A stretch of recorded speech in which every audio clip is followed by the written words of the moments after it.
So I think where my problem with this intermittent firing is coming from, not to mention all the gook that's been in here, but right here, this little piston guy, there's a spring behind that, and I think that's, pressure is applied to that, and that's what does the injection or the spray. I don't know enough about diesels, the theory behind it. I'm just slogging away. That's looking a little corroded in there too, but this thing should just fall out. Like there's a spring behind it and it's not falling out. So let's see if we can tap that out. I exactly don't know what's going on up here,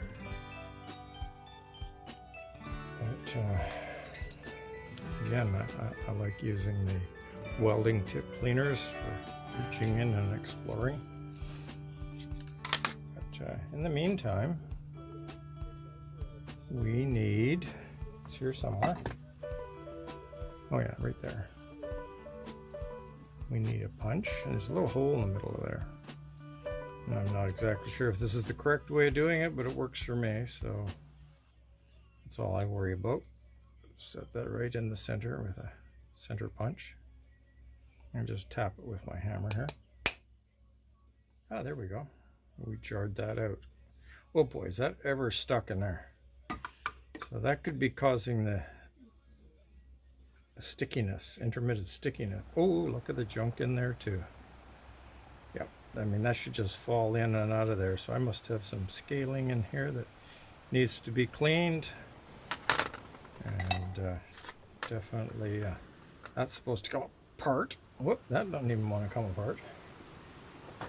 Let's get just get this thing here and see if we can do something with that. Wow. Kind of corroded together, but that should just fall out. There it is. So what I'll do with this, besides using a lot of air, I'm going to try this little technique, and I could be wrong again, but let's see what happens. I'm going like that's a pretty textured surface, corroded or something. Oh yeah, it's something going on there, that's for sure. I don't want to scrape it, so I think what I'm going to do is I'm going to put it in here. And I'll chuck that up.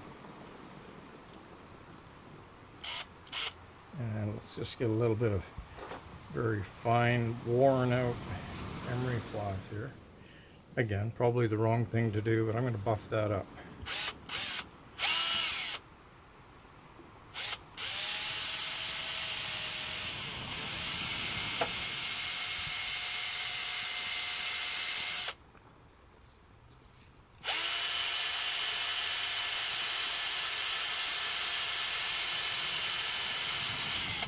Assuming it should be shiny.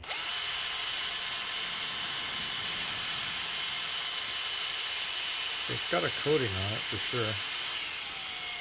Oh, there we come with shininess. I don't want to do too much because I don't want to remachine it. I just want to clean it.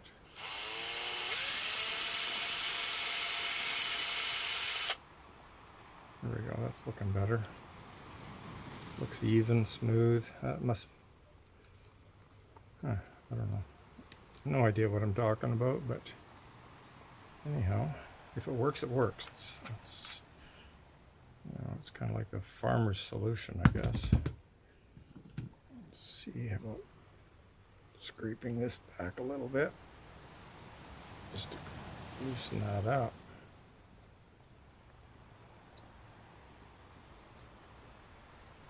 And again, stabbing your finger isn't good. This finger here, when I had the tractor run on because I didn't install something correctly, I accidentally stuck that in the plastic radiator fan, and it took off a good chunk of skin. You get into panic mode and, you're just like, what do I do to shut this off? My Kubota is important to me. Here we go. And then, I love my dental tools. And then for this thing, I've got a brass brush here, and we'll just buff that up. And again, I shouldn't waste a lot of time on video just doing the mechanics of it. I'm just showing the example here of, oh, if I can do this, anybody mechanically inclined can do this quite easily. And if you got the tools, you got to have the tools and the curiosity, I guess. Motivation. I'm cheap. That's good motivation. So inside of here, I bet you, let's see how that goes in there. Ooh, that sticks.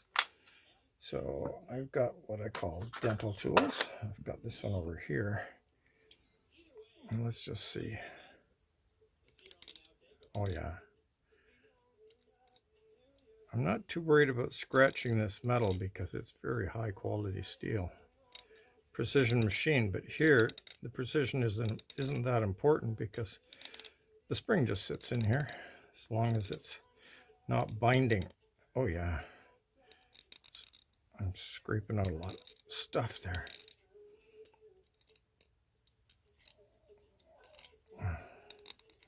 Again, I shouldn't bore you with just scraping. Anybody can scrape. But I love these dental tools.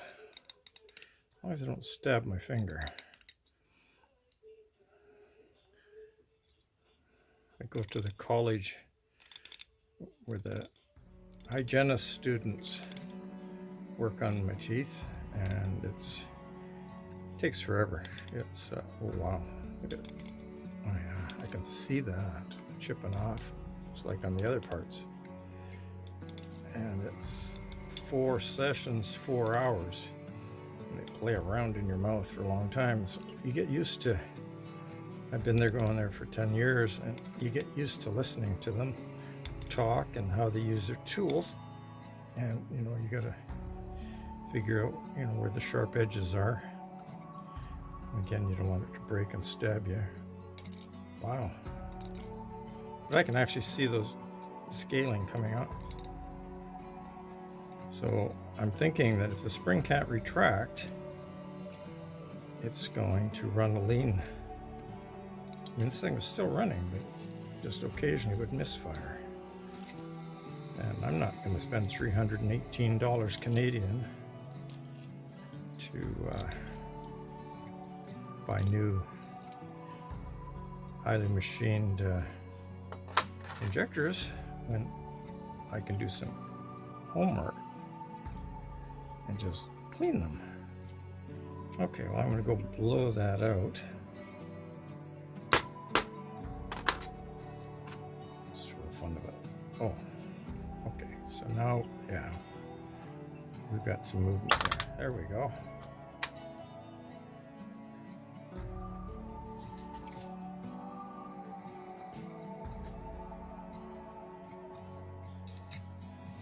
Okay, just a little bit more scraping in there. I gotta do some in there. And I'm just gonna chase these holes down. And again, don't know what I'm doing. This one here, though, is interesting because if you chase it down and you push all the way, it comes out through there. So you wanna make sure that that is clean. And I assume these ones here must go down to this one. But I don't know if that pops out. People with experience could tell me.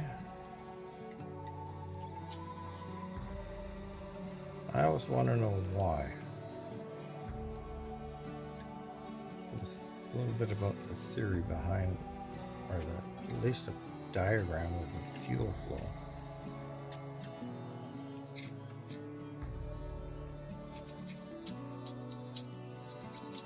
That goes way up in there somewhere.